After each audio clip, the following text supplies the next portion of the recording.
Chapitre 56. Leçon de Jésus aux disciples dans l'Oliveraie.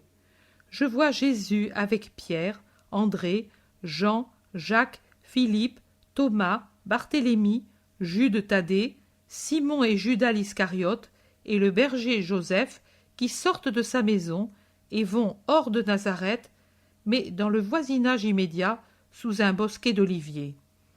Il dit : Venez autour de moi. Pendant ces mois de présence et d'absence, je vous ai pesé et étudié, je vous ai connu et j'ai connu le monde par expérience humaine.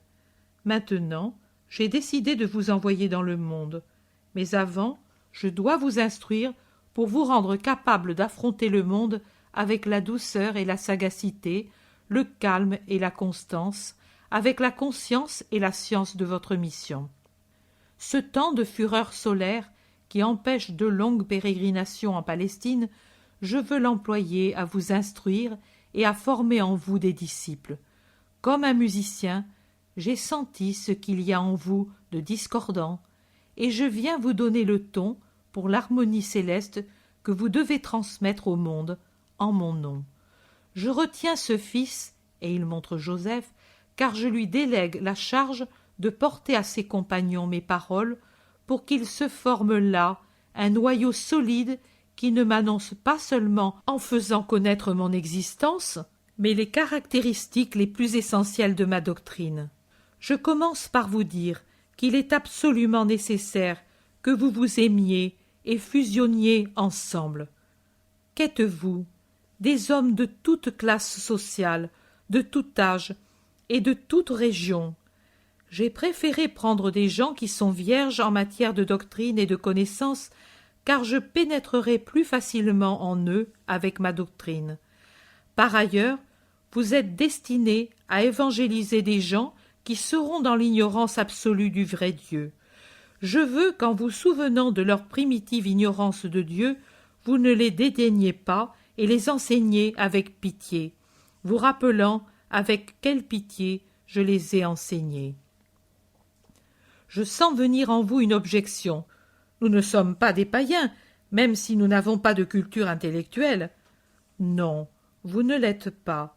Mais non seulement vous, mais même ceux qui parmi vous représentent les savants et les riches, vous vous êtes tous écartés dans une religion qui, dénaturée par trop de raisons, n'a de religion que le nom.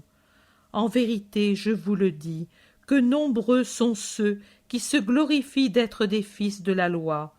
Mais les 8/10 d'entre eux ne sont que des idolâtres qui ont embrouillé dans les nuages de 1000 petites religions humaines la vraie, la sainte éternelle loi de Dieu d'Abraham, de Isaac et de Jacob.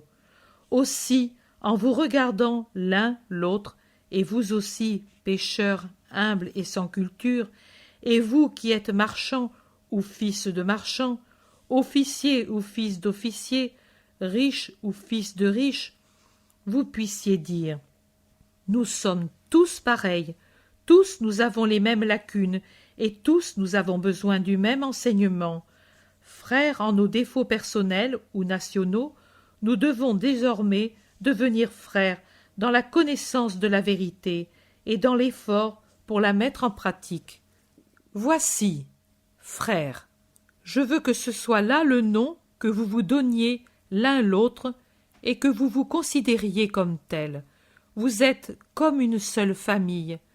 Quand est-ce qu'une famille est prospère et que le monde l'admire ? Quand on y trouve l'union et la concorde. Si un fils devient l'ennemi de l'autre, si un frère nuit à l'autre, est-ce que la prospérité de cette famille peut jamais durer ? Non.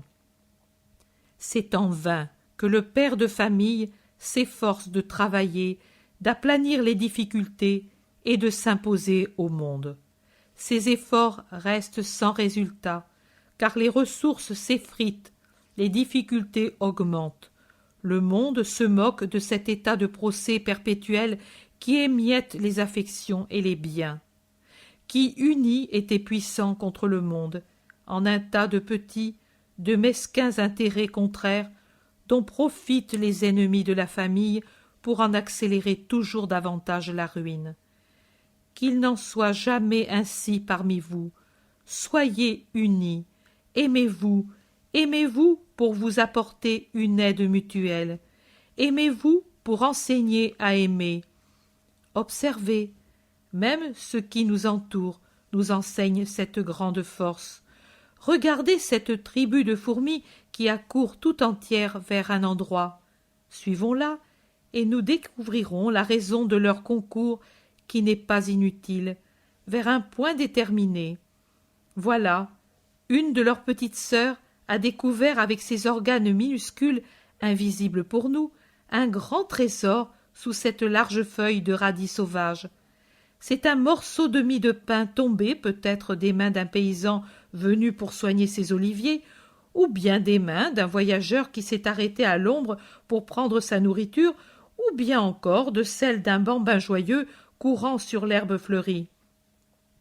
Comment pouvait-elle à elle seule traîner dans sa tanière ce trésor 1000 fois plus gros qu'elle? Et voilà, elle a appelé une sœur et lui a dit « Regarde et cours vite dire aux sœurs qu'il y a là de la nourriture pour toute la tribu et pour plusieurs jours. Cours avant qu'un oiseau ne découvre ce trésor et n'appelle ses compagnons et qu'ils ne le dévorent. » Et la petite fourmi est accourue, essoufflée par les accidents du terrain, à travers les graviers et les herbes jusqu'à la fourmilière, et elle a dit « Venez, une de nous vous appelle. » Elle a fait une découverte pour toutes, mais toute seule, elle ne peut la charrier jusqu'ici. Venez. Et toutes, même celles qui, fatiguées du travail fait pendant toute la journée, se reposaient dans les galeries de la fourmilière, sont accourues, et même celles qui étaient en train de ranger les provisions dans les chambres de réserve. 1, 10, 100, 1000, regardez. Elles saisissent avec leurs griffes, elles soulèvent en faisant de leur corps un chariot, elles traînent en appuyant leurs petites pattes au sol. Celle-ci tombe, l'autre là a failli s'estropier parce que l'extrémité du pain, quand elle rebondit, la cloue entre elle et un caillou. Celle-ci, encore si petite, une jeune de la tribu, s'arrête épuisée. Mais pourtant, après avoir repris son souffle, repart. Oh, comme elles sont unies! Regardez! Maintenant le morceau de pain est bien enlacé et il avance lentement, mais il avance. Suivons-le. Encore un peu, petite sœur, encore un peu, et puis votre fatigue sera récompensée. Elles n'en peuvent plus, mais elles ne cèdent pas. Elles se reposent et repartent. Voilà qu'elles arrivent à la fourmilière. Et maintenant, au travail pour réduire en miettes la grosse masse. Regardez qu'elles travaillent.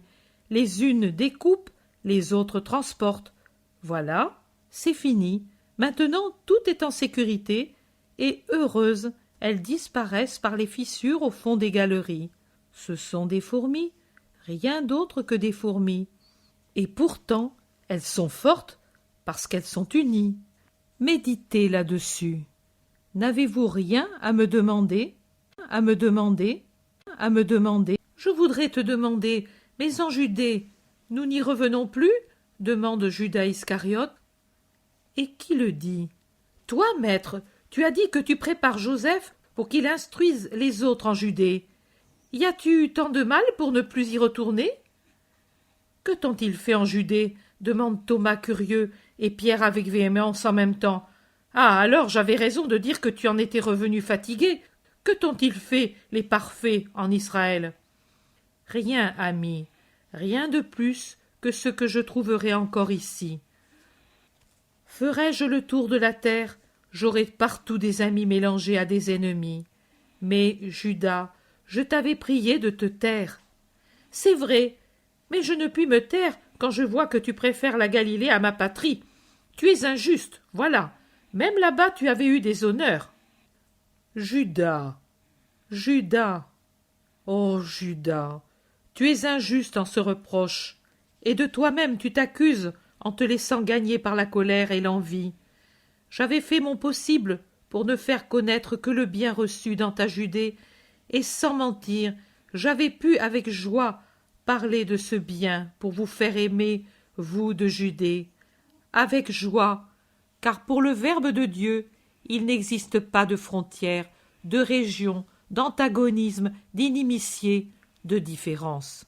Je vous aime tous, ô hommes, tous. Comment peux-tu dire que je préfère la Galilée alors que j'ai voulu accomplir les premiers miracles et me manifester d'abord sur le sol sacré du temple et de la cité sainte, chère à tout Israélite? Comment peux-tu dire que je suis partial, si des 11 que vous êtes, 10 plutôt, car pour mon cousin, il n'est pas question d'amitié, mais de parenté. 4 sont juifs? Et si j'ajoute les bergers, tous juifs, tu vois de combien de ceux de Judée je suis l'ami. Comment peux-tu dire que je ne vous aime pas, si, moi qui sais, j'ai organisé le voyage de façon à donner mon nom à un bébé d'Israël et à recueillir le dernier soupir d'un juste d'Israël? Comment peux-tu dire que je ne vous aime pas, vous, Juifs, si pour faire connaître le lieu de ma naissance et celui de ma préparation à la mission, j'ai voulu 2 Juifs contre un seul de Galilée? Tu me reproches de l'injustice, mais examine-toi, Judas, et vois si l'injuste ce n'est pas toi. Jésus a parlé avec majesté et douceur, mais même s'il n'avait rien dit de plus, il aurait suffi les 3 façons dont il a dit Judas au commencement de son discours pour donner une grande leçon. Le premier Judas était dit par le Dieu majestueux qui rappelle au respect, le second par le Maître qui donne un enseignement déjà tout paternel. Le troisième était la prière d'un ami contristé par l'attitude d'un ami. Judas a baissé la tête, mortifié, encore en colère, rendu brutal par la manifestation de ses bas sentiments. Pierre ne peut se taire. Et au moins, demande pardon, garçon. Si j'étais moi à la place de Jésus, je ne t'aurais pas mis en place avec des paroles. C'est bien autre chose que de l'injustice. C'est un manque de respect, mon bon monsieur. C'est comme ça que vous éduquent ceux du temple? Ou peut-être tu n'es pas éducable, parce que si c'est eux... Suffit, Pierre. J'ai dit moi ce qu'il y avait à dire, et même demain je vous ferai l'instruction à ce sujet. Et maintenant, je répète à tous ce que j'avais dit à ceux-ci en Judée. Ne dites pas à ma mère que son fils a été maltraité par les Juifs. Elle était déjà toute désolée pour avoir compris que j'ai eu de la peine. Respectez ma mère. Elle vit dans l'ombre et le silence. Sa seule activité, c'est la vertu, l'oraison pour moi, pour vous, pour tous. Que les lueurs troubles du monde et les âpres contestations restent loin de son asile enveloppé de réserve et de pureté. N'introduisez pas même l'écho de la haine là où tout est amour. Respectez-la. Elle est courageuse, plus que Judith, et vous le verrez. Mais ne la forcez pas, avant l'heure, à goûter la lie que sont les sentiments des disgraciés du monde, de ceux qui ne savent pas, même d'une façon rudimentaire, ce qu'est Dieu et la loi de Dieu. Ceux de qui je vous parlais au début, les idolâtres qui se prennent pour des sages de Dieu et qui, pour cette raison, unissent l'idolâtrie à l'orgueil. Allons. Et Jésus reprend la route de Nazareth. Chapitre 57. Instruction de Jésus aux disciples près de la maison. Jésus instruit encore les siens qu'il a amenés à l'ombre d'un énorme noyer qui s'étend de sa place, dominant le jardin de Marie et tout le long de celui-ci. La journée est sombre et l'orage très proche, et c'est pour cela, peut-être, que Jésus ne s'éloigne pas beaucoup de la maison. Marie va et vient de la maison au jardin, et chaque fois elle lève la tête et sourit à son Jésus assis sur l'herbe près du tronc et entouré par les disciples. Jésus dit : « Je vous ai dit hier que ce qui avait provoqué une parole imprudente servirait de sujet aujourd'hui. Voici l'instruction. Pensez fermement, et que cela vous soit une règle de conduite, que rien de ce qui est caché ne le reste pour toujours. Ce peut être Dieu qui prend soin de faire connaître les œuvres de l'un de ses fils au moyen de ces signes miraculeux, ou bien il le fait par l'intermédiaire des justes qui reconnaissent le mérite d'un frère. Ce peut être aussi Satan, qui par la bouche d'un imprudent, je ne veux rien dire de plus, révèle des choses que les bons auraient préféré de les taire, pour ne pas pousser au manque de charité. Et il déforme la vérité de façon à créer de la confusion dans les pensées. C'est ainsi que le moment vient toujours où ce qui était caché est connu. Maintenant, ayez toujours cela présent à l'esprit, que cela vous arrête sur la pente du mal, sans vous inciter par ailleurs à publier le bien que vous faites. Combien de fois on agit par bonté, par vraie bonté, mais par bonté toute humaine. Or, comme cette action n'est qu'humaine et procède d'une intention qui n'est pas parfaitement pure, on désire que cette action soit connue des hommes. On écume, on s'énerve de voir qu'elle reste inconnue, et on étudie des méthodes pour que ce bien soit connu. Non, mes amis, ce n'est pas ainsi. Faites le bien, et abandonnez-le au Seigneur éternel. Oh, lui saura, si la chose vous est profitable, de la faire connaître aussi aux hommes. Si au contraire, la divulgation pouvait enlever toute valeur à vos actions entreprises dans un juste but, par l'effet d'une résurgence d'orgueilleuse complaisance, voici qu'alors le Père la garde secrète, se réservant de vous en rendre gloire au ciel en présence de toute la cour céleste. Que celui qui voit une action ne la juge jamais sur les apparences, n'accusez jamais, car les actions humaines peuvent avoir parfois un aspect déplaisant et cacher des motifs louables. Un père, par exemple, peut dire à un fils paresseux et bambocheur « Va-t'en ». Cela peut passer pour de la dureté et une dérobade à ses devoirs de père. Mais il n'en est pas toujours ainsi. Son « va-t'en » est assaisonné d'un pleur bien amer, plus de la part du père que de celle du fils, et il est accompagné de la parole et du vœu qu'elle se vérifie. Tu reviendras quand tu te seras repenti de ta paresse.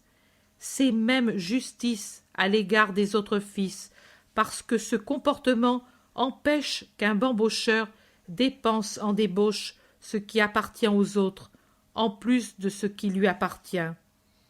Cette parole serait mauvaise, au contraire, si elle venait d'un père qui, en faute, à l'égard de Dieu et à l'égard de ses enfants, dans son égoïsme, il se juge supérieur à Dieu et pense avoir des droits même sur l'esprit de son fils. Non, l'esprit appartient à Dieu, et Dieu ne violente pas la liberté de l'esprit de se donner ou pas. Pour le monde, les actes sont pareils, mais combien l'un est différent de l'autre. Le premier relève de la justice, le second d'un arbitraire coupable. Ne jugez donc jamais personne.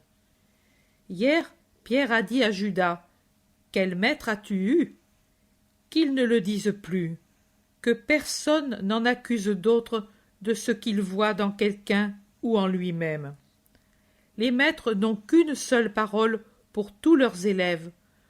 Comment se fait-il alors que 10 deviennent justes et que 10 deviennent mauvais? C'est parce que chacun y ajoute du sien, de ce qu'il a dans le cœur, et c'est cela qui incline vers le bien ou vers le mal. Comment peut-on alors accuser le maître d'avoir donné un mauvais enseignement si le bien qu'il cherche à inculquer est anéanti par l'excès de mal qui règne dans un cœur? Le premier facteur de réussite est en vous. Le maître travaille votre moi, mais si vous n'êtes pas susceptible d'amélioration, que peut faire le maître? Que suis-je? Moi? En vérité, je vous dis que vous n'aurez pas de maître plus sage, plus patient et plus parfait que moi. Et pourtant, voilà que même de quelqu'un des miens on dira « Mais quel maître avait-il » Ne vous laissez jamais dominer, dans vos jugements, par des motifs personnels. Hier, Judas, par un amour exagéré de sa région, a estimé voir en moi une injustice envers elle. Souvent, l'homme est influencé par ces éléments impondérables qui sont l'amour de la patrie ou l'amour d'une idée, et dévie de son but comme un alcyon désorienté. Le but, c'est Dieu, tout voir en Dieu pour y voir clair, ne pas mettre soi-même ni mettre autre chose au-dessus de Dieu. Et s'il arrive que quelqu'un se trompe, ô Pierre, ô vous tous, ne soyez pas intransigeants. L'erreur qui vous choque tant faite par l'un de vous, est-il bien sûr que vous ne l'avez jamais faite? En êtes-vous bien certain? Et en admettant que vous ne l'ayez jamais faite, que vous reste-t-il à faire? Vous devez remercier Dieu, et c'est tout. Et veillez, veillez tellement et continuellement pour ne pas tomber demain dans ce que, jusqu'à ce jour, vous avez évité. Voyez, aujourd'hui le ciel est sombre à cause d'une chute de grêle imminente. Et nous, en observant le ciel, nous avons dit « Ne nous éloignons pas de la maison ».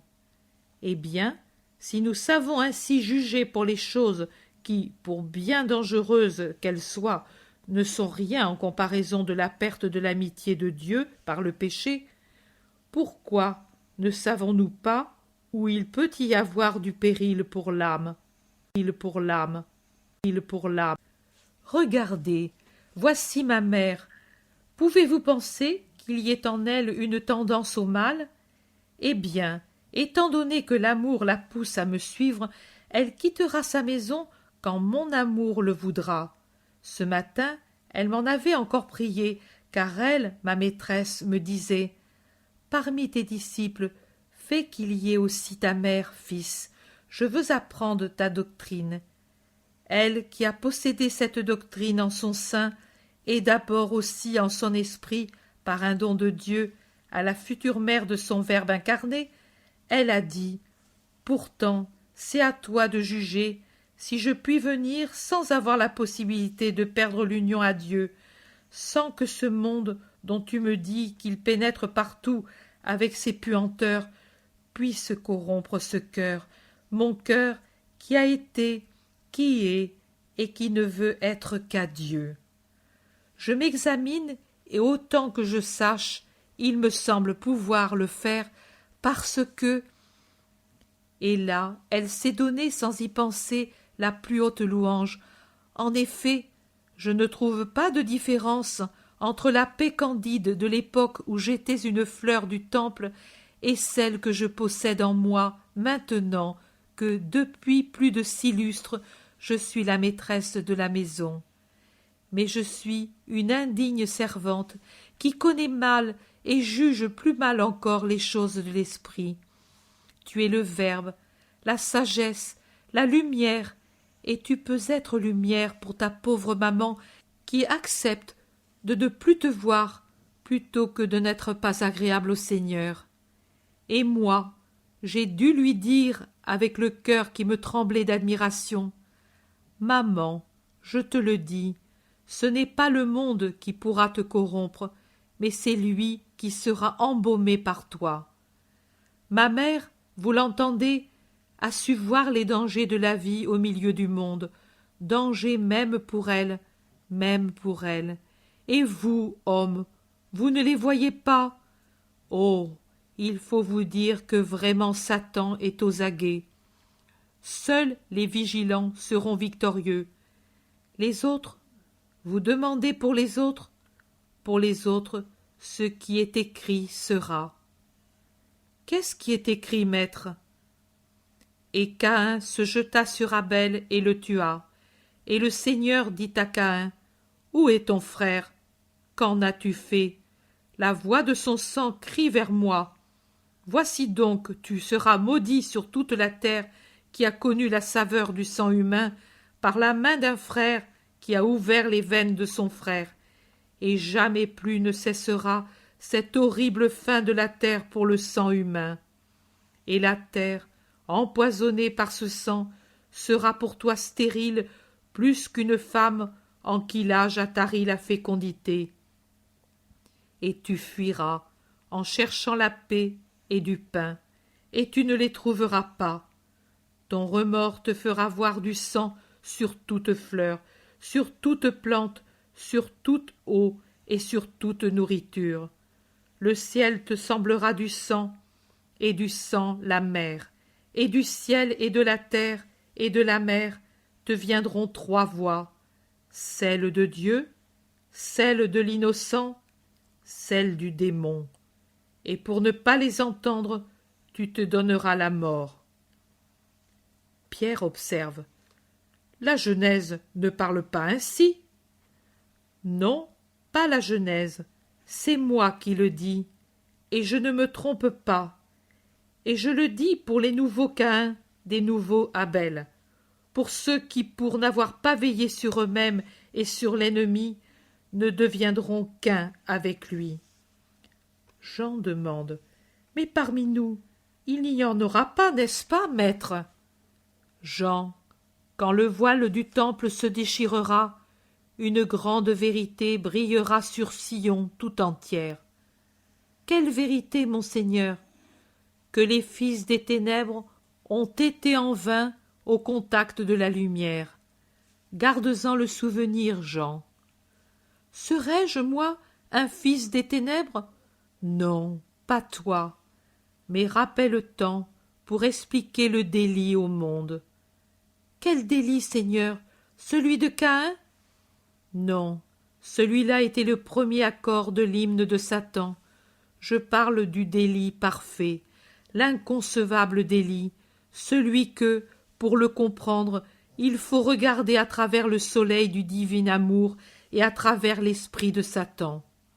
Car seul l'amour parfait et la haine parfaite, seul le bien infini et le mal infini peuvent expliquer une telle offrande et un tel péché. Vous entendez? Il semble que Satan écoute et crie du désir de l'accomplir. Partons avant que le nuage n'éclate en éclairs et en grêle. Et il descend en courant et bondissant, en sautant dans le jardin de Marie, pendant que la tempête éclate avec violence. Chapitre 58. Instruction aux disciples avec la très sainte Marie dans le jardin de Nazareth. Jésus sort dans le jardin qui apparaît tout lavé par l'orage de la veille au soir, et il voit sa mère penchée sur des petites plantes. Il la salue, il la rejoint. Comme il est doux leur baiser. Jésus entoure ses épaules de son bras gauche et l'attire à lui en la baisant sur le front à la naissance des cheveux. Et puis il s'incline pour que sa mère lui donne un baiser sur la joue. Mais ce qui complète la suavité de cet acte est le regard qui accompagne le baiser. Le baiser de Jésus est tout amour, avec pourtant quelque chose de majestueux et de protecteur. Celui de Marie est toute vénération, tout en étant tout amour.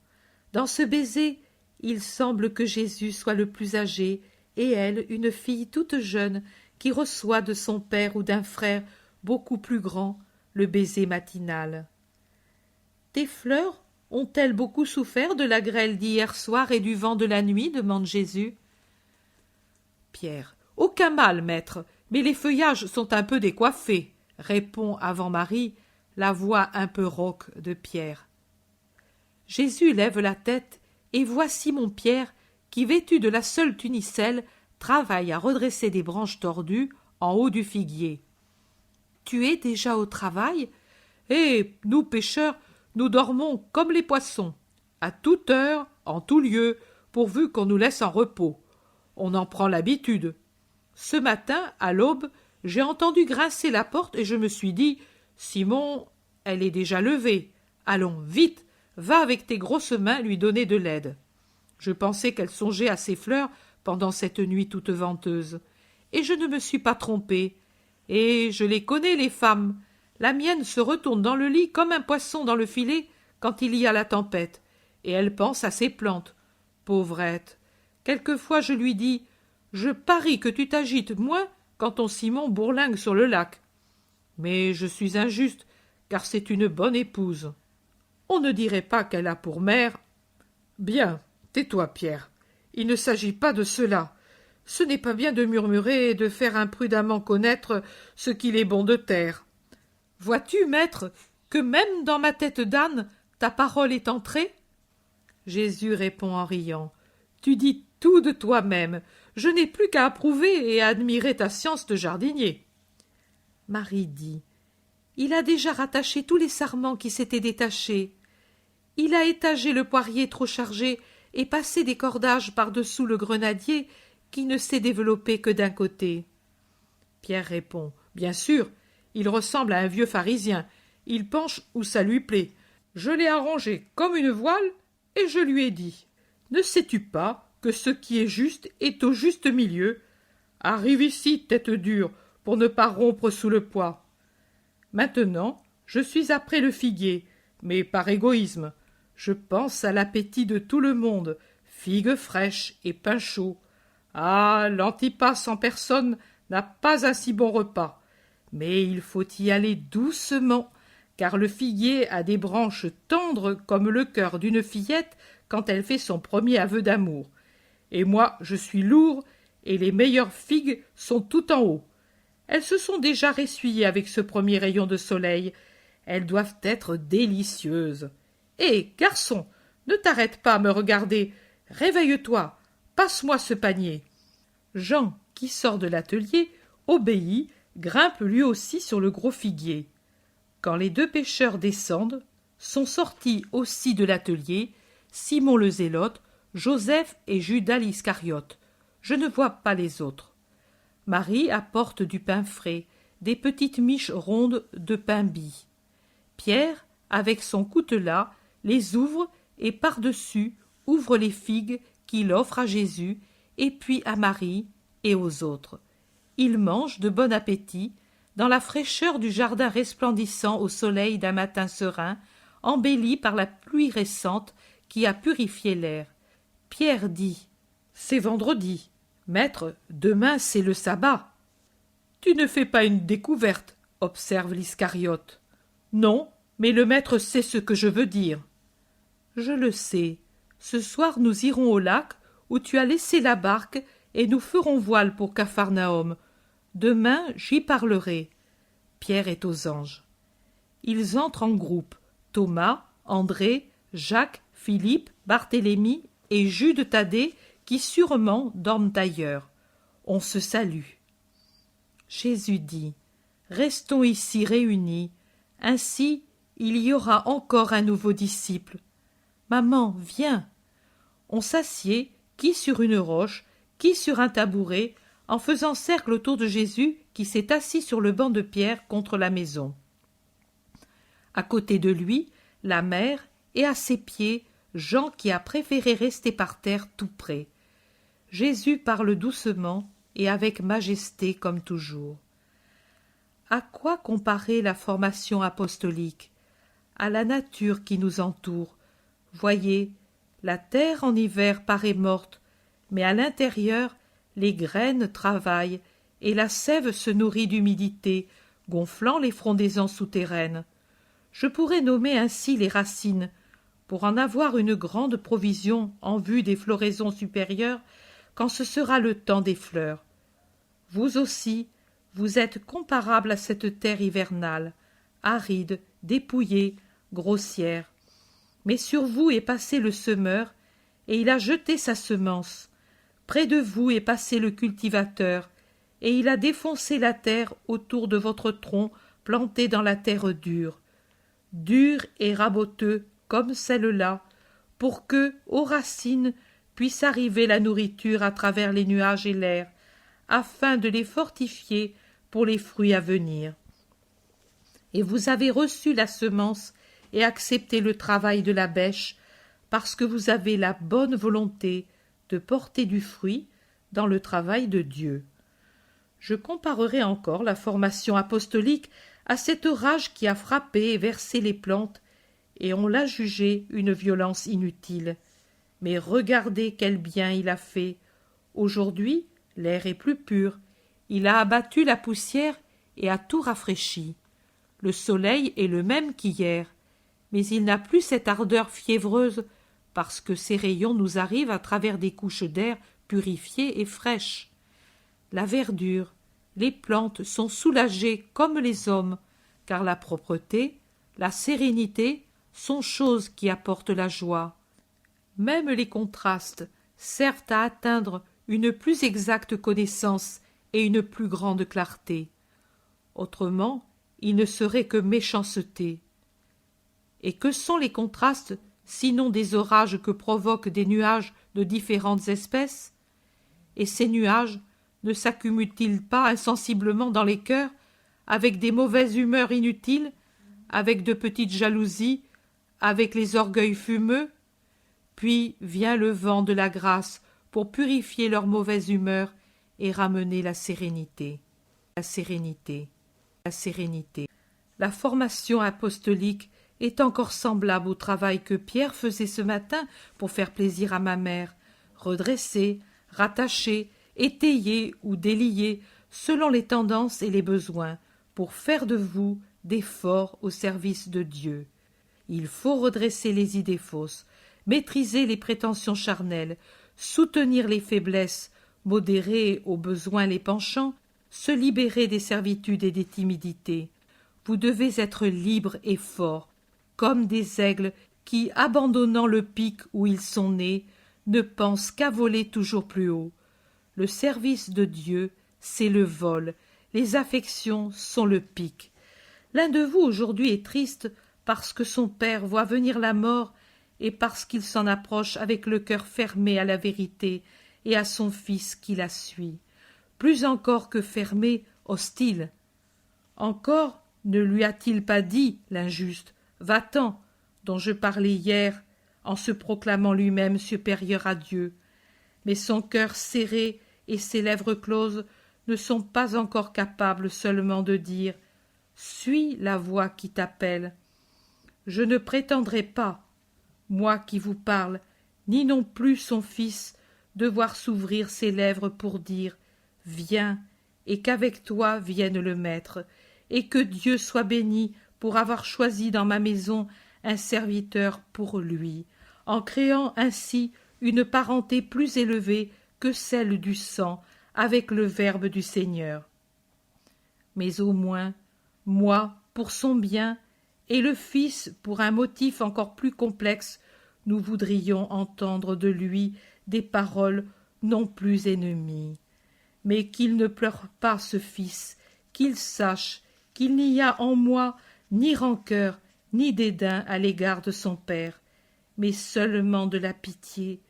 Je suis venu et j'ai attendu, tout en sachant l'inutilité de l'attente, pour qu'un jour son fils ne me dise pas « Oh, pourquoi n'es-tu pas venu ?»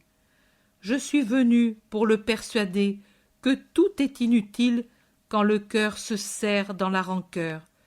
Je suis venu pour réconforter aussi la bonne personne qui souffre de cette scission dans la famille comme d'un couteau qui sépare des faisceaux de fibres. Mais que ce fils, aussi bien que cette bonne mère, soit persuadé que moi, je ne réponds pas à la rancœur par la rancœur. Je respecte l'honnêteté d'un croyant âgé qui est fidèle malgré la déviation de sa foi au point où en est restée sa religion jusqu'à cette heure. Il y en a tant comme lui en Israël. C'est pour cela que je vous dis, je serai mieux reçu par les païens que par les fils d'Abraham.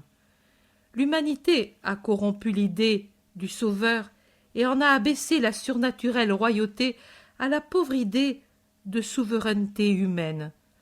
Je dois fendre la dure écorce de l'hébraïsme, pénétrer, blesser pour arriver au fond, et porter, là où est l'âme de l'hébraïsme, la fécondation de la loi nouvelle. Oh, comme il est vrai qu'Israël, qui a poussé autour du noyau vital de la loi du Sinaï, est devenu semblable à un fruit monstrueux dont la pulpe, à couche toujours plus fibreuse et plus dure, protégée à l'extérieur par une carapace résistant à toute pénétration, empêche même la sortie du germe.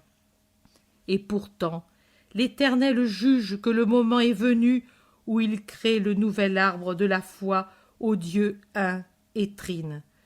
Moi, pour permettre que la volonté de Dieu s'accomplisse et que l'hébraïsme devienne le christianisme, je dois entailler, percer, pénétrer, aller jusqu'au noyau et le réchauffer de mon amour pour qu'il se réveille et se gonfle, germe, croisse, croisse, croisse et devienne l'arbre puissant du christianisme, religion parfaite, éternelle, divine.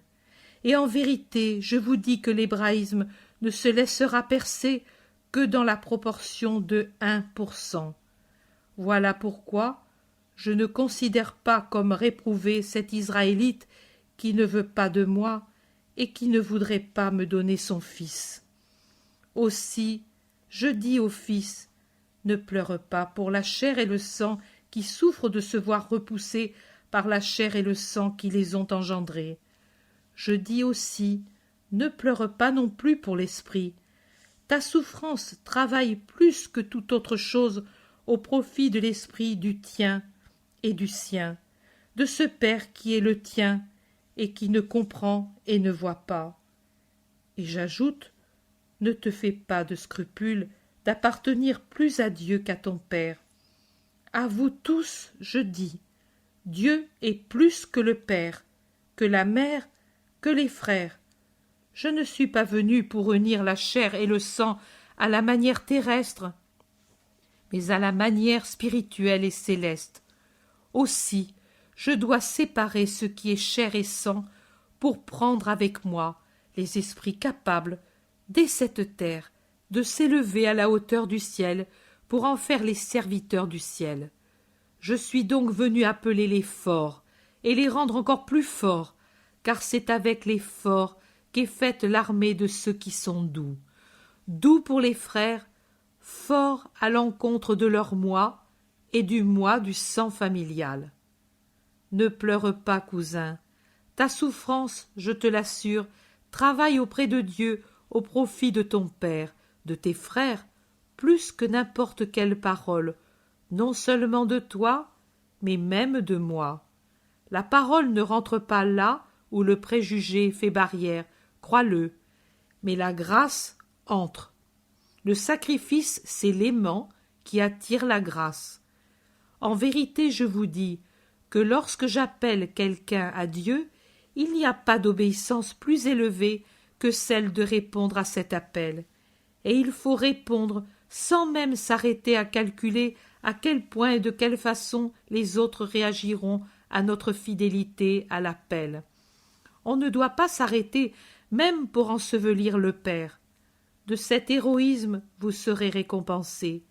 La récompense ne sera pas pour vous seuls, mais aussi pour ceux dont vous vous séparez avec un cri qui vient du cœur, pour ceux dont la parole vous frappe plus durement qu'un soufflet, parce qu'ils vous accusent d'être des fils ingrats et vous maudissent, dans leur égoïsme, comme si vous étiez des rebelles. Non, pas des rebelles, des saints. Les premiers ennemis de ceux qui sont appelés sont les membres de leur famille. Mais entre amour et amour, il faut savoir distinguer et aimer surnaturellement. C'est dire qu'il faut aimer davantage le maître du surnaturel que les serviteurs de ce maître. Aimer les parents en Dieu et non pas plus que Dieu. Jésus se tait et se lève pour aller près de son cousin qui, baissant la tête, a du mal à arrêter ses larmes. Il le caresse. Jude, moi j'ai quitté ma mère pour suivre ma mission. Que cela t'enlève toute hésitation sur l'honnêteté de ta conduite. Si cela n'avait pas été un acte bon, aurais-je pu le faire à l'égard de ma mère, qui après tout n'a que moi seul? Jude passe sur son visage la main de Jésus et acquiesce d'un signe de tête, mais il ne peut rien exprimer de plus. Allons nous deux tout seuls, comme quand nous étions des enfants, lorsqu'Alphée me regardait comme le plus sensé des garçons de Nazareth. Allons porter au vieillard ces belles grappes de raisins dorés, qu'il ne croit pas que je le délaisse et que je lui suis hostile. À ta mère aussi, et à Jacques, cela fera plaisir. Je lui dirai que demain je serai à Capharnaüm et que son fils est tout à lui. Tu sais, les vieux sont comme les enfants, ils sont jaloux. Ils s'imaginent toujours qu'on les néglige. Il faut les comprendre.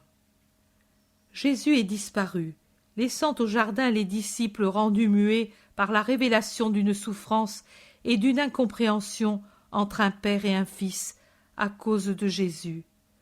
Marie a accompagné Jésus jusqu'à la porte et maintenant elle rentre avec un soupir douloureux.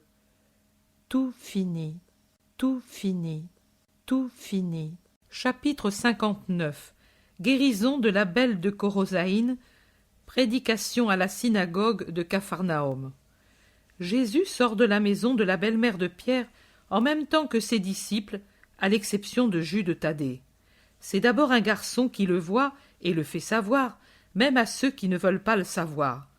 Jésus est sur la rive du lac, assis sur le bord de la barque de Pierre, et il est tout de suite entouré de citadins qui fêtent son retour. Ils lui font 1000 demandes. Jésus leur répond avec son insurpassable patience, souriant et tranquille, comme si tout ce bavardage était une harmonie céleste. Le chef de la synagogue vient aussi. Jésus se lève pour le saluer. Leur salut réciproque est plein de la solennité orientale. « Maître, puis-je compter sur toi pour l'instruction au peuple ?»« Certainement, si tu le désires, et le peuple aussi. » Nous l'avons désiré tous ces derniers temps. Eux peuvent le dire. Le peuple, en effet, le confirme avec un nouveau cri. Et alors, au milieu de la soirée, je serai chez toi. Pour l'instant, partez tous. Je dois aller trouver quelqu'un qui me désire. Les gens s'éloignent à contre-cœur, pendant que Jésus, avec Pierre et André, s'en vont sur le lac avec la barque. Les autres disciples restent à terre.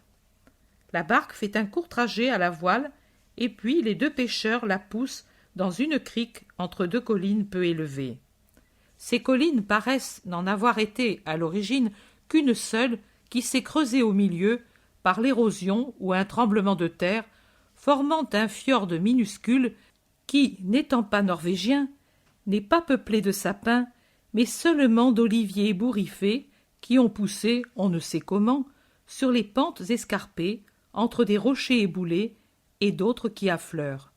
Ils entrelacent leurs frondaisons tordues par les vents qui viennent du lac et qui, ici, doivent souffler fort. Elles forment une sorte de toit sous lequel écume un petit torrent capricieux, tout bruyant parce que tout en cascade, tout écumant, avec ses chutes d'1 mètre à l'autre, mais en réalité comme un nain parmi les cours d'eau. André saute à l'eau pour accoster la barque au plus près et l'attacher à un tronc d'olivier, pendant que Pierre cargue la voile et installe une planche pour faire un pont à Jésus. « Pourtant, dit-il, je te conseillerais de te déchausser, de quitter le vêtement et de faire comme nous. Ce fou, et il indique le petit torrent, fait tournoyer l'eau du lac et le pont n'est pas sûr avec ce roulis. » Jésus obéit sans discuter. Une fois à terre, on reprend les sandales et Jésus reprend aussi son long vêtement. Les autres restent avec leurs sous-vêtements foncés. Jésus demande « Où est-elle » Pierre dit « Elle se sera sauvée en entendant des voix, tu sais, avec ce qu'elle a sur elle. » Appelle-la. Pierre crie à haute voix « Je suis le disciple du rabbi de Capharnaüm, et le rabbi est ici. Sors !» Personne ne donne signe de vie. André explique. Elle est méfiante. Un jour, il y eut quelqu'un qui l'appela en disant « Viens, voilà de la nourriture !» Et puis il l'a reçue à coups de pierre. Nous l'avons vue alors pour la première fois, parce que moi, du moins, je ne me souvenais pas du temps où elle était la belle de Corosaïne. Et qu'avez-vous fait alors ? Nous lui avons jeté un pain et des poissons et un lambeau de toile, un morceau de voile déchiré que nous avions pour nous essuyer parce qu'elle était nue. Puis, nous nous sommes enfuis pour ne pas nous contaminer. » « Comment êtes-vous revenu alors ? » ?»« Maître, tu étais parti, et nous ne pensions qu'à te faire connaître toujours plus. Nous avons pensé à tous les malades, à tous les aveugles, aux estropiés, aux muets, et aussi à elle. Nous avons dit « Essayons. » Tu sais, beaucoup, par notre faute certainement, nous ont traités de fous et n'ont pas voulu écouter. D'autres, au contraire, nous ont cru. À elle, c'est moi qui ai parlé. Je suis venu seul, avec la barque au clair de lune. Je l'appelai, je lui disais « Sur la pierre au pied de l'olivier, il y a du pain et des poissons. Viens sans crainte. » Et je m'en allai. Elle devait attendre de me voir disparaître, car je ne la voyais jamais. La 6e fois, je la vis debout sur la rive, exactement où tu es. Elle m'attendait. Quelle horreur! Je ne m'enfuis pas, car je pensais à toi. Elle me dit « Qui es-tu ? Pourquoi as-tu pitié ?» Je lui dis « Parce que je suis disciple de la pitié. »« Qui est-il ? » ?»« C'est Jésus de Galilée. »« Et il vous enseigne à avoir pitié de nous ? » ?»« De tout le monde. »« Mais tu sais qui je suis ? Tu es la belle de Corosaïne, maintenant la lépreuse. »« Et même pour moi, il y a de la pitié ?» Lui dit que sa pitié s'adresse à tous, et nous, pour être comme lui, nous devons avoir de la pitié pour tous. Ici, maître, la lépreuse a blasphémé sans le vouloir.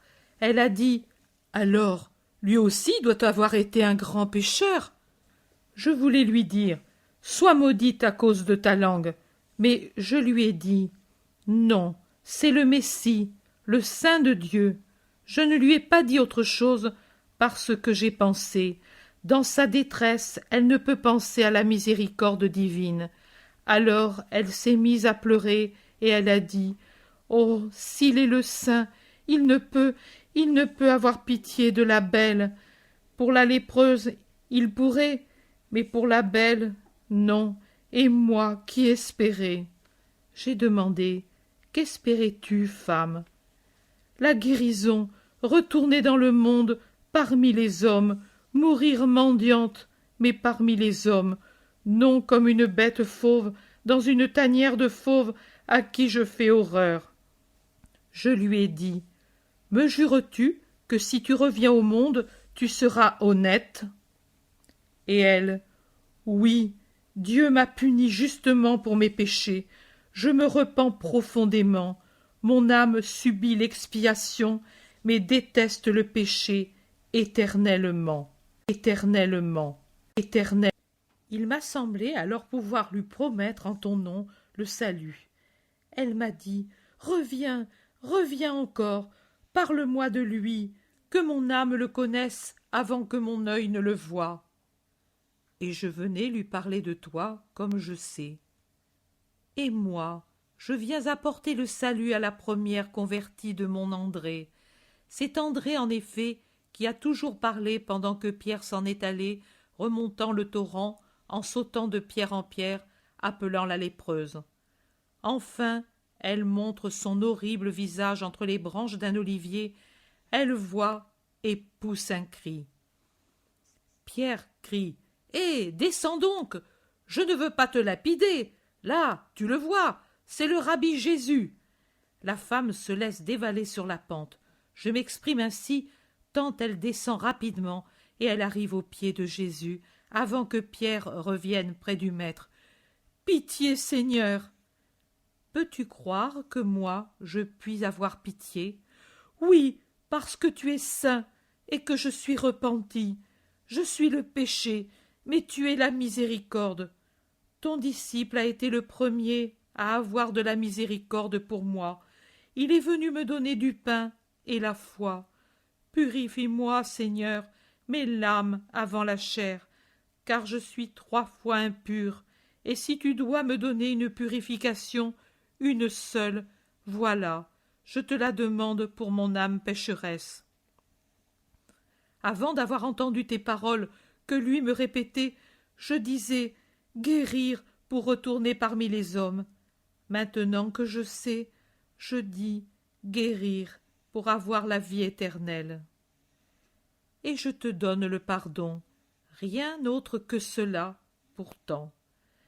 Béni sois-tu, je vivrai en paix avec Dieu dans ma tanière, libre, ô délivré des remords et des peurs. Plus peur de la mort maintenant que je suis pardonnée, plus peur de Dieu maintenant que tu m'as absoute. Va au lac, lave-toi, et restes-y jusqu'à ce que je t'appelle. La femme, misérable fantôme de femme squelettique, rongée par la lèpre, à la chevelure en désordre, raide, toute blanche, se lève et descend dans l'eau du lac. Elle s'y plonge, avec son vêtement en loques qui la couvre bien peu. Pierre dit « Pourquoi l'as-tu envoyé se laver? Il est vrai que sa puanteur rendrait malade, mais je ne comprends pas. » Femme, sors et viens ici. Prends le linge qui est sur la branche. C'est le linge avec lequel Jésus s'est essuyé après le passage à gué de la barque à la terre. La femme obéit et sort, toute nue, car elle a laissé ses loques dans l'eau pour prendre le linge sec. Le premier à s'écrier, c'est Pierre qui la regarde pendant qu'André, plus réservé, lui tourne le dos. Mais en entendant son frère, il se retourne et crie à son tour. La femme avait les yeux tellement fixés sur Jésus qu'elle ne s'occupait de rien d'autre.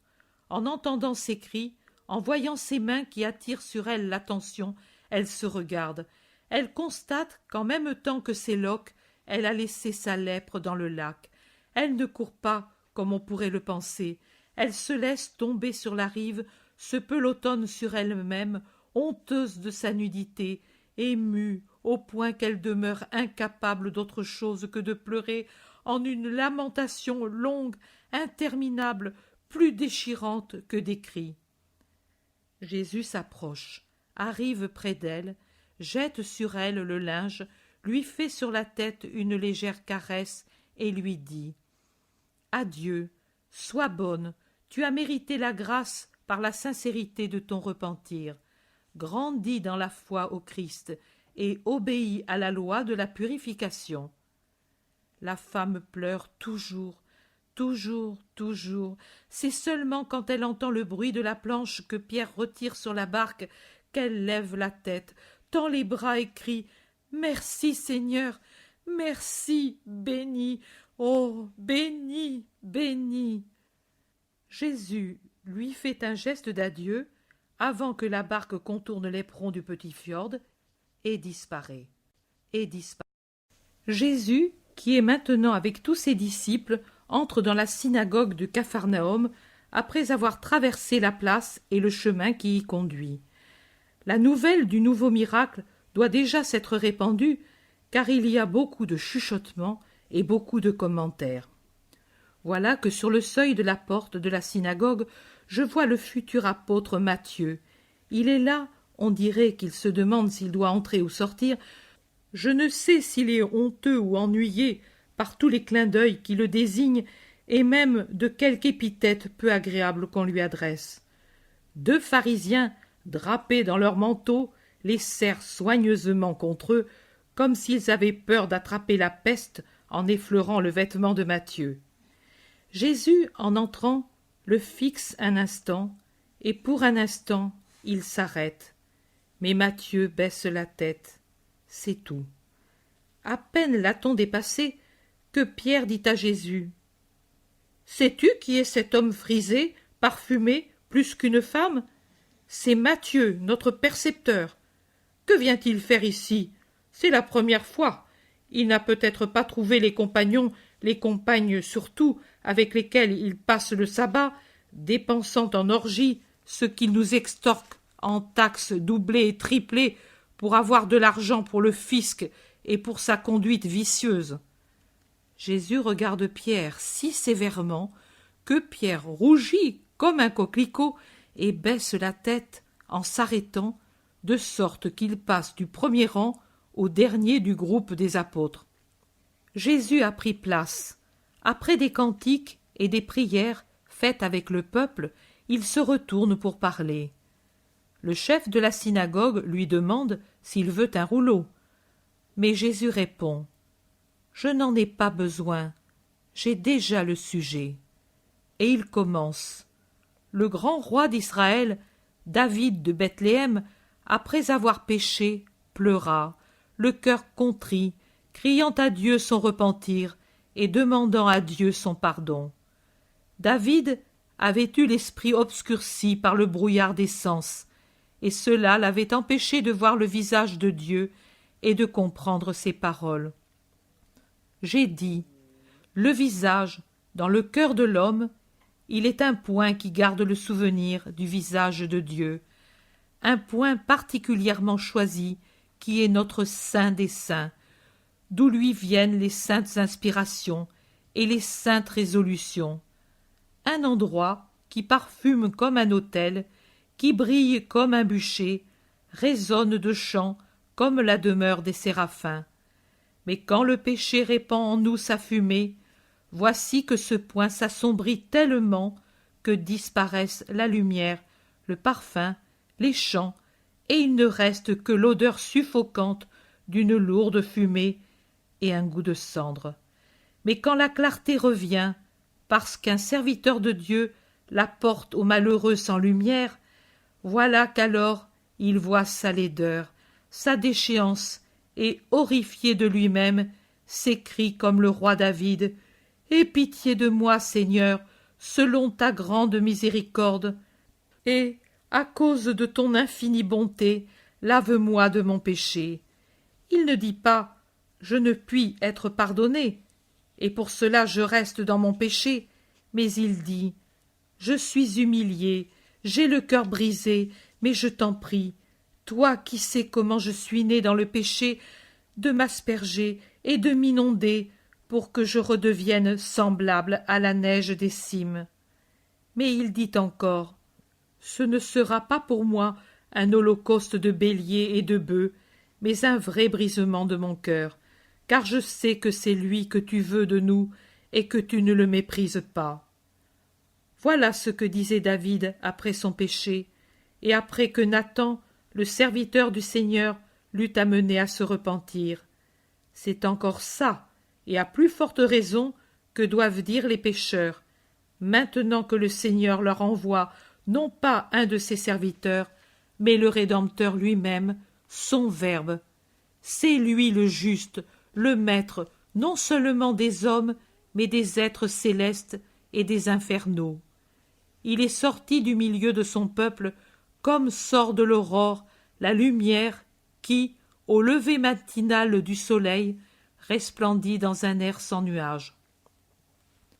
Vous avez déjà lu comment l'homme, proie de Mammon, est plus faible qu'un poitrinaire qui va mourir, même si auparavant il était le fort. Vous savez comment Samson fut réduit à rien après avoir cédé à la sensualité. Je veux que vous connaissiez la leçon que nous donne Samson, fils de Manoah, destiné à vaincre les Philistins qui opprimaient Israël. La première condition pour remplir sa mission était que, dès sa conception, il fût tenu vierge de tout ce qui excite les sens et associe les viscères de l'homme à des chairs impures, c'est-à-dire le vin et les viandes grasses qui allument dans les reins un feu impur. La seconde condition pour être le libérateur était qu'il fût consacré au Seigneur dès l'enfance et le restât dans un nazirat perpétuel. Consacré est celui qui se garde non seulement dans une sainteté extérieure, mais dans une sainteté intérieure. Mais la chair, c'est la chair, et Satan, c'est la tentation. Et la tentation se sert pour combattre Dieu dans un cœur et dans ses saints décrets, de la chair qui excite l'homme, de la femme. Voici alors la force du fort. Tremblez, et il devient un faible qui gâche les prérogatives que Dieu lui avait accordées. Et maintenant, écoutez. Samson fut lié avec 7 cordes de nerfs frais, avec 7 cordes neuves, fixées au sol, avec 7 tresses de ses cheveux. Et il avait toujours vaincu. Mais on ne met pas en vain à l'épreuve le Seigneur, pas même en sa bonté. Ce n'est pas permis. Lui pardonne, pardonne, pardonne, mais il exige la volonté de sortir du péché pour continuer à pardonner. Sot est celui qui dit « Seigneur, pardon », et ensuite ne fuit pas ce qui le pousse continuellement au péché.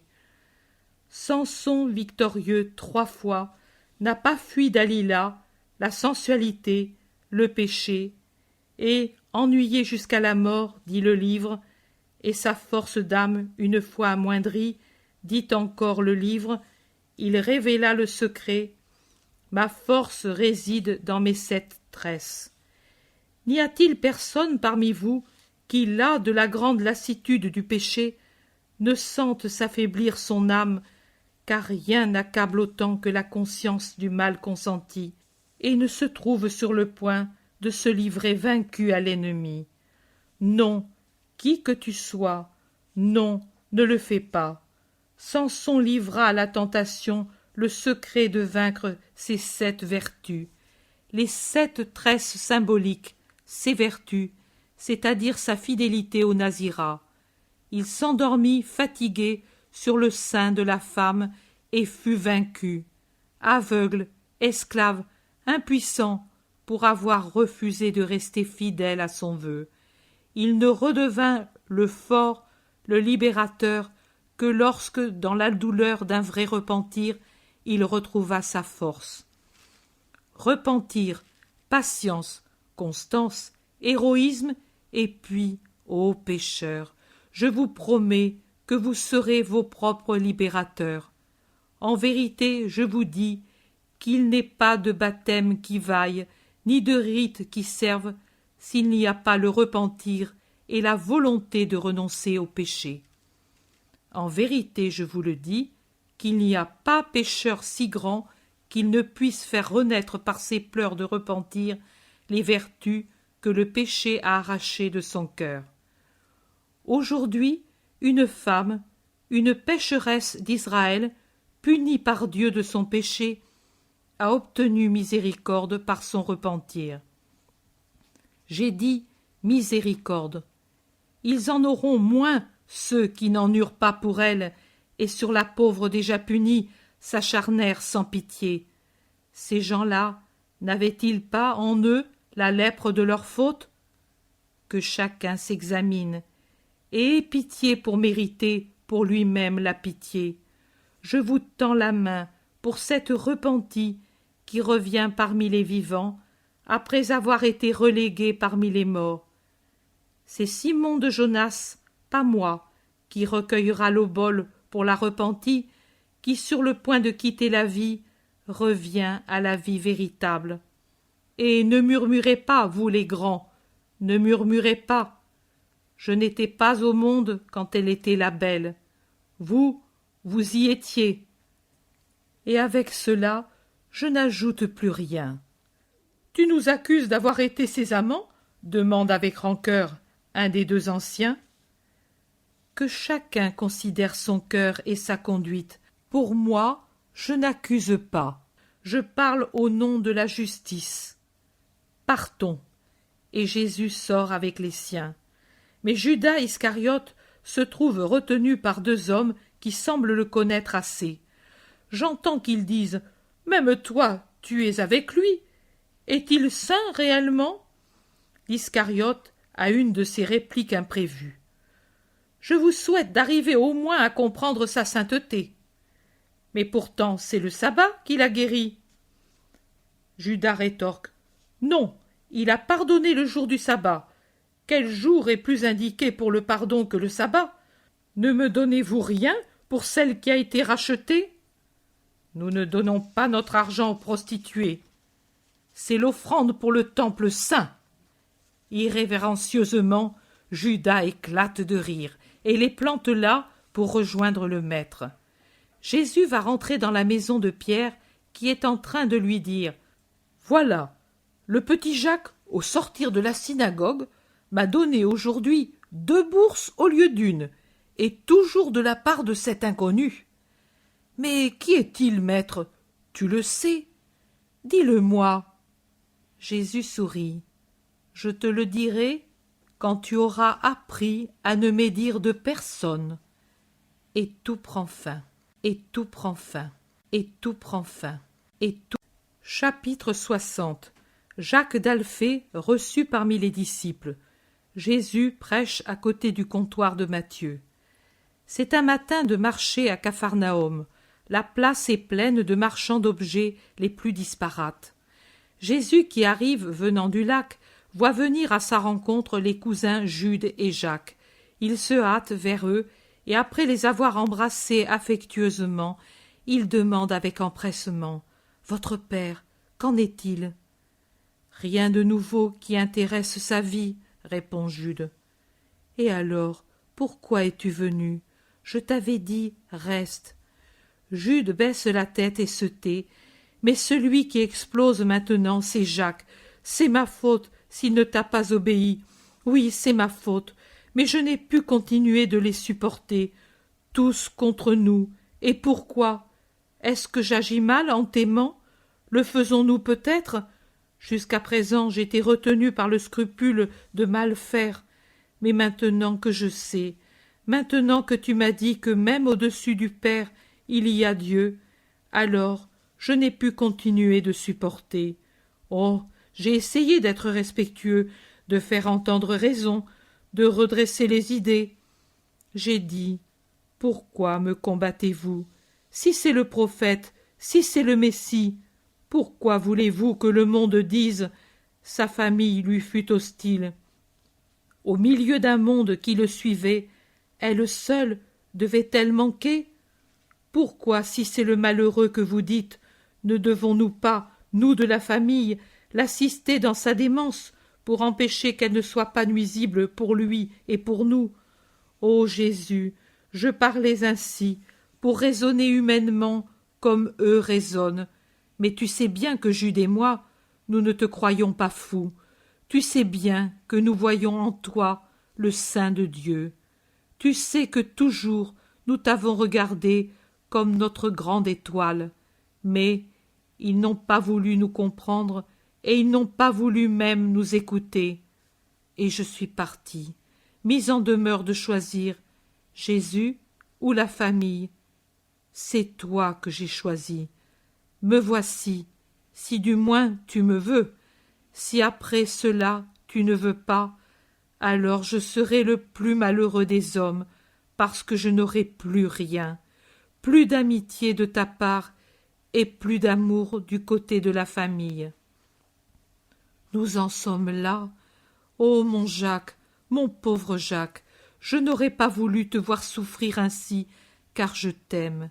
Mais si le Jésus homme pleure avec toi, le Jésus Verbe jubile pour toi. Viens, je suis certain que la joie de porter Dieu parmi les hommes augmentera d'heure en heure jusqu'à atteindre la pleine extase à la dernière heure de la terre et à l'heure éternelle du ciel. Jésus se retourne et appelle ses disciples qui s'étaient arrêtés par délicatesse quelques mètres plus loin. « Venez, amis, mon cousin Jacques fait maintenant partie de mes amis et par conséquent, il est aussi le vôtre. Oh, comme j'ai désiré cette heure, ce jour pour lui, mon parfait ami d'enfance, celui qui fut mon frère pendant notre jeunesse. » Les disciples font fête au nouveau venu et à Jude qui ne voyait plus depuis quelques jours. « Nous t'avions cherché à la maison, mais tu étais sur le lac. »« Oui, sur le lac pendant 2 jours, avec Pierre et les autres. Pierre a fait bonne pêche, n'est-ce pas ? » Pierre répond « Oui, et maintenant, cela me fait mal au cœur. Je devrais donner tant de drachmes à ce voleur-là. » Et il montre du doigt le gabeleur Matthieu, dont le comptoir est assiégé par des gens qui paient pour leur place, je crois, ou les denrées. Tout sera en proportion, je dis. Plus de poissons et plus de redevances, mais aussi plus de gains. Non, maître, plus de poissons et plus de gains. Mais si je fais 2 fois plus de prises, celui-là ne me fait pas payer le double, il faut lui donner le quadruple, chacal. Pierre, eh bien, allons tout près de là. Je veux parler.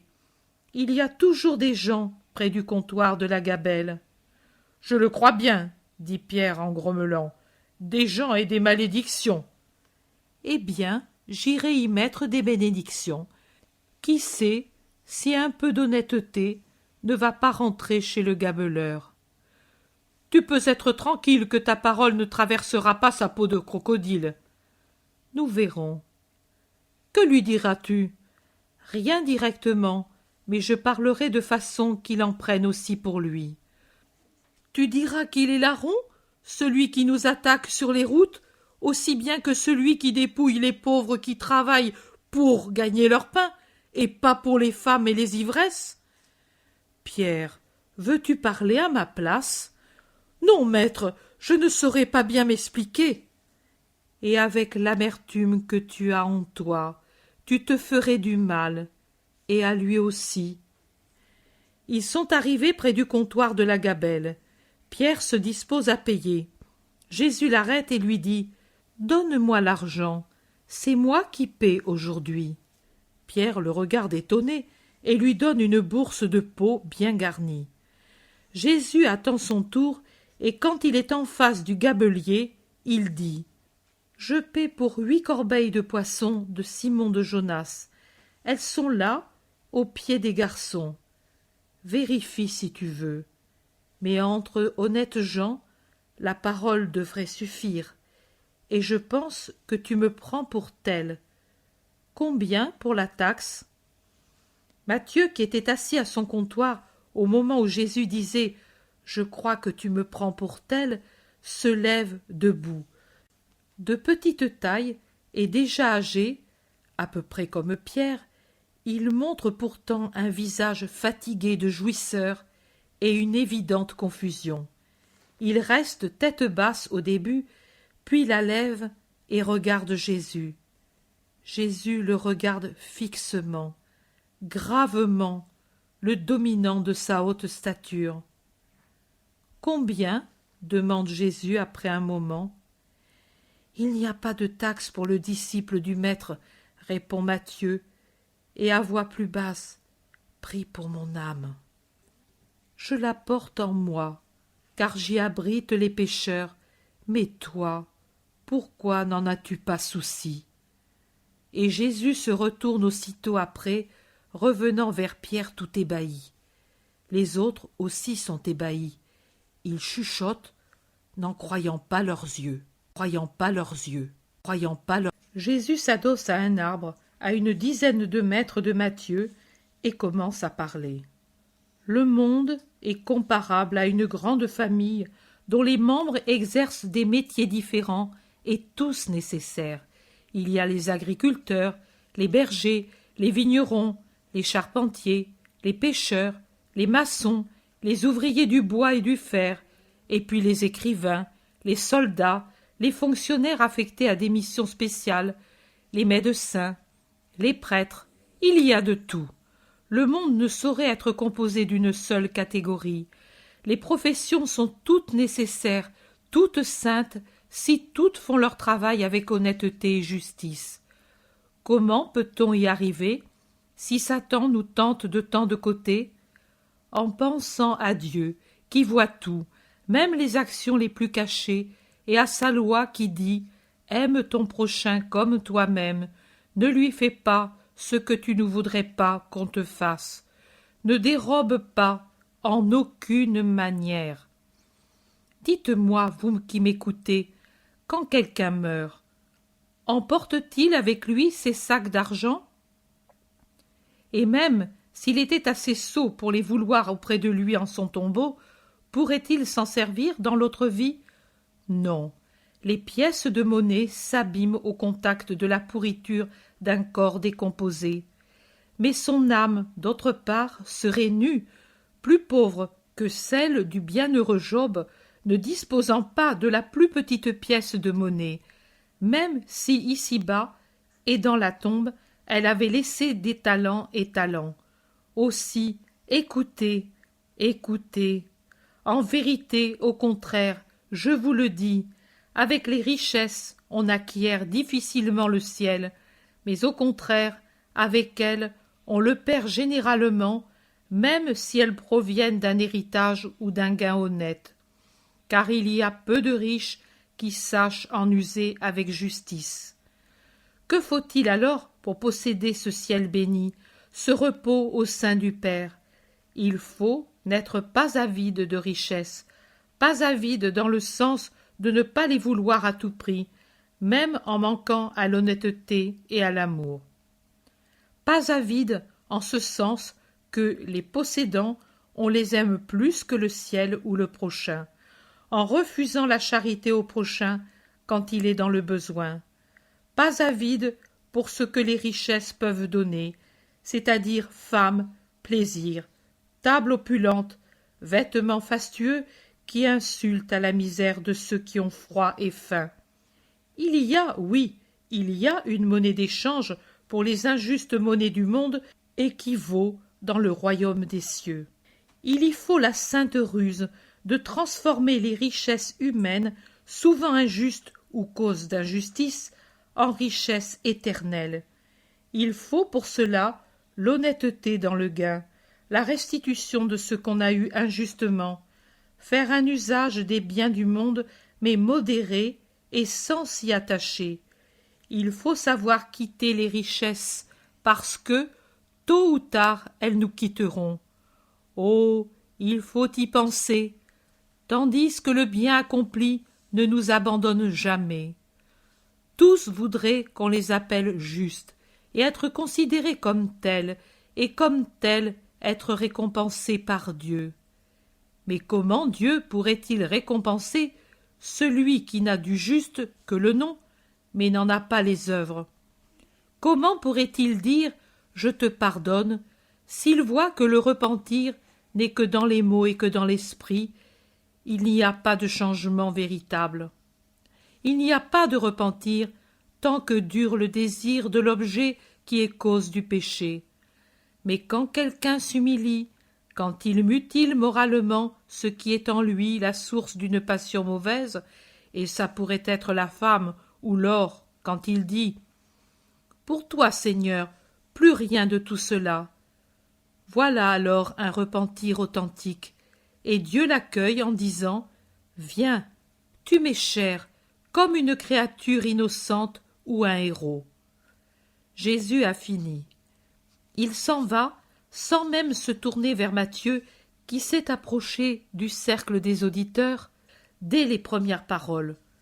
Quand ils sont près de la maison de Pierre, sa femme accourt pour dire quelque chose à son mari. Pierre fait signe à Jésus de s'approcher de lui. « C'est la mère de Jude et de Jacques. Elle veut te parler, mais sans être vue. Comment faire ?» Ainsi, j'entre dans la maison, comme pour me reposer, et vous tous allez distribuer l'obol aux pauvres. Prends aussi l'argent de la taxe dont il n'a pas voulu. Va. Jésus fait un signe pour les congédier tous, pendant que Pierre se charge de les persuader d'aller avec lui. « Où est la mère, femme ?» demande Jésus à l'épouse de Pierre. « Sur la terrasse, maître, il y a encore de l'ombre et de la fraîcheur. Monte tranquillement, tu y seras plus libre que dans la maison. » Jésus monte le petit escalier. Dans un coin, sous la tonnelle que forme la vigne, assise sur un petit coffre près du muret de clôture, en vêtements sombres, le visage presque caché par son voile, il y a Marie d'Alphée. Elle pleure doucement, sans bruit. Jésus l'appelle. « Marie, chère tante !» Elle redresse son pauvre visage angoissé et tend les mains. « Jésus ! Quelle douleur dans mon cœur !» Jésus est tout près. Il la force à rester assise, mais lui reste debout, avec son manteau, dont il est encore drapé, tenant une main sur l'épaule de sa tante et l'autre dans ses mains. « Qu'as-tu? Pourquoi tant de larmes? Ô Jésus, je me suis échappée de la maison en disant « Je vais à Cana chercher des œufs et du vin pour le malade. Près d'Alphée, il y a ta mère qui en prend soin. Elle sait si bien le faire, elle, et je suis tranquille. Mais en réalité, je suis venue ici. J'ai couru 2 nuits entières pour y arriver plus tôt. je n'en peux plus, mais pour la fatigue, ce n'est rien. C'est la douleur du cœur qui me fait mal. Mon Alphée, mes fils. Oh, pourquoi tant de différence entre eux, alors qu'ils sont d'un même sang? C'est comme les deux meules d'un moulin pour broyer le cœur d'une mère. Jude et Jacques sont avec toi? Oui, alors tu sais. Mon Jésus, pourquoi mon Alphée ne comprend-il pas? Pourquoi mourir? Pourquoi veut-il mourir ainsi? Et Simon et Joseph, pourquoi ne sont-ils pas avec toi, mais contre toi? Ne pleure pas, Marie. Moi, je n'ai aucune rancœur à leur égard. Je l'ai dit aussi à Jude. Je comprends et je compatis. Si c'est pour cela que tu pleures, il ne faut plus pleurer. Pour cela, oui, car il t'offense.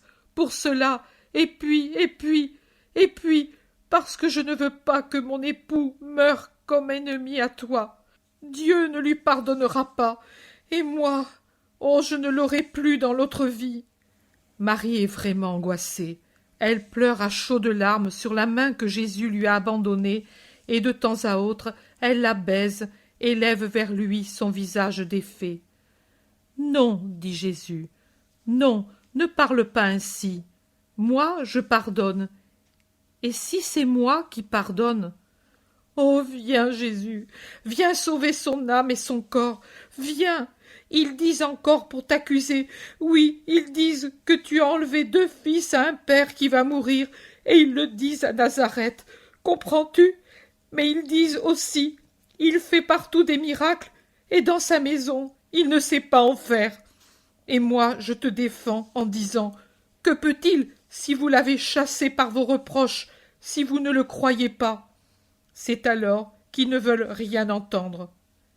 Tu as bien dit, s'ils ne croient pas. Comment puis-je en faire là où on ne croit pas? Oh, tu peux tout, je crois pour tous, viens, fais un miracle pour ta pauvre tante. Je ne puis. Jésus est profondément attristé de le dire. Debout, serrant contre sa poitrine la tête de Marie en pleurs, il semble avouer son impuissance à la nature sereine. Il semble en faire le témoin de sa peine d'en être empêché par un décret éternel. La femme pleure plus fort.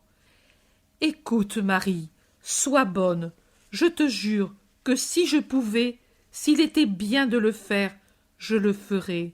Oh, j'arracherais au Père cette grâce pour toi, pour ma mère, pour Jude et Jacques, et aussi, oui, aussi pour Alphée, Joseph et Simon. Mais je ne puis. À présent, le cœur te fait trop mal, et tu ne peux comprendre la justice de mon impuissance. Je t'en parle, mais pour autant, tu ne la comprendras pas. Quand ce fut l'heure du départ de mon père, et tu sais s'il était juste et si ma mère l'aimait, je n'ai pas prolongé sa vie. Il n'est pas juste que la famille où vit un saint soit exempte des inévitables malheurs de la vie. S'il en était ainsi, je devrais rester éternellement sur la terre. Mais je mourrai bientôt, et Marie, ma sainte mère, ne pourra m'arracher à la mort. Je ne puis. Voici ce qui m'est possible, et je le ferai. Jésus s'est assis et serre contre son épaule la tête de sa parente. Je ferai ceci. À cause de ta souffrance, je te promets la paix pour ton Alphée. Je t'assure que tu n'en seras pas séparé. Je te donne ma parole que notre famille sera réunie au ciel, rassemblée pour toujours. Tant que je vivrai, et après, je verserai toujours au cœur de ma parente tant de paix, tant de force, que je ferai d'elle une apôtre auprès de tant de pauvres femmes, qu'à toi, femme, il sera plus facile d'approcher. Tu seras pour moi une amie bien-aimée en ce temps d'évangélisation. La mort ne pleure pas, la mort d'Alphée te délivre de tes devoirs d'épouse et t'élève au devoir plus sublime d'un mystique sacerdoce féminin, si nécessaire près de l'autel de la grande victime et devant tant de païens dont l'âme sera plus touchée en présence de l'héroïsme saint des femmes disciples qu'en présence de celui des disciples. Ô ton nom, tante chère, sera comme une flamme dans le ciel chrétien. Ne pleure plus, va en paix, sois forte, résignée, sainte. Ma mère fut veuve avant toi, elle te réconfortera comme elle sait le faire. Viens, je ne veux pas que tu partes seule sous ce soleil.